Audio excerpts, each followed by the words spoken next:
biggest challenge was his survival. Come on, son, we gotta make it. We're gonna make it.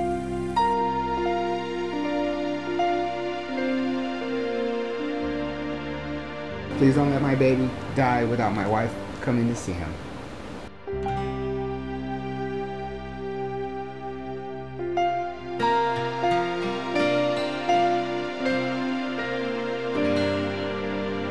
Just pray he makes it.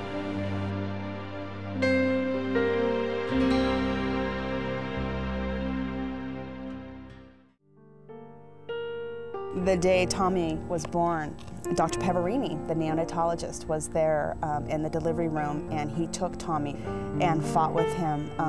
Tommy's APGAR scores were 1, 1, and 1. He was blue-gray, 0 would be stillborn. He was 3 months premature, 1 pound, 6 ounces.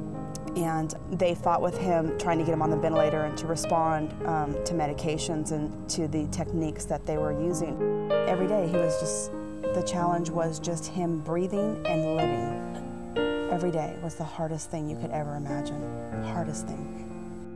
My wedding band would fit on his little hand, but I didn't want to push it on because he was so transparent. His skin hadn't really developed completely that I didn't want to push it, So, but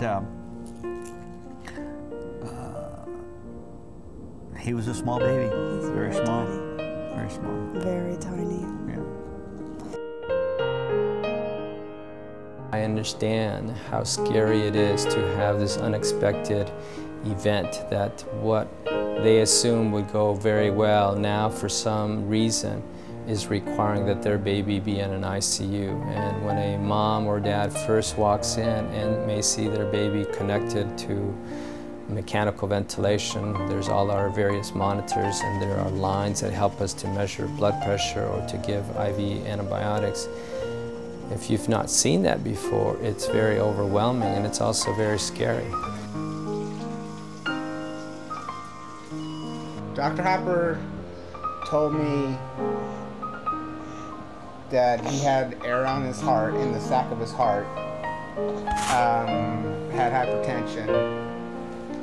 And he said, I can try ECMO, or I'll give your baby about a half an hour to live.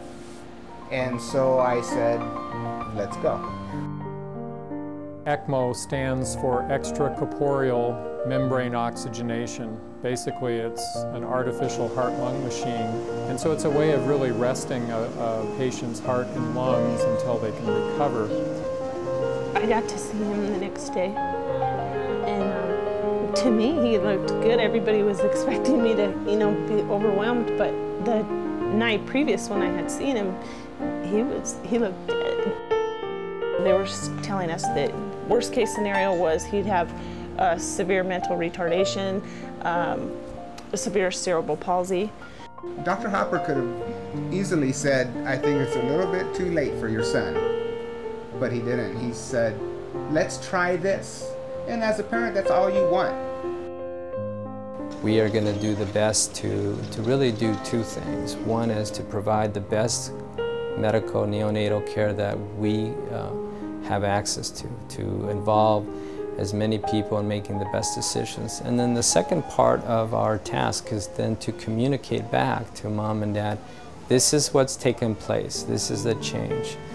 There's lots of moms and dads that don't say it, but they're thinking in the back of their minds, is my baby even have a good chance to survive? And that's certainly true when a baby's born very prematurely, or a baby's born with some unexpected cardiac problem or some other thing that requires emergency surgery.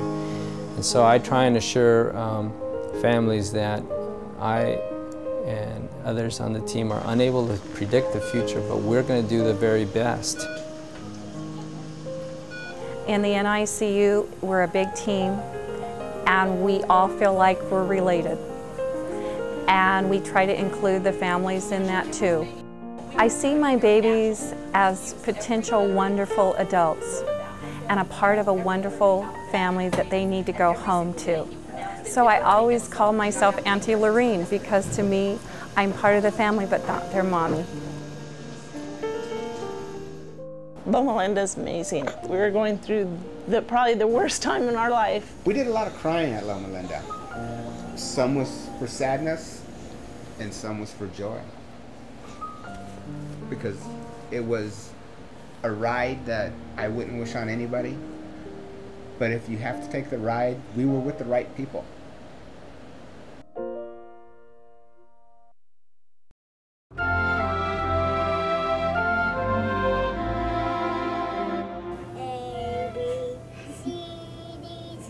I call Tommy God's little miracle, and everybody who knows him says the same thing.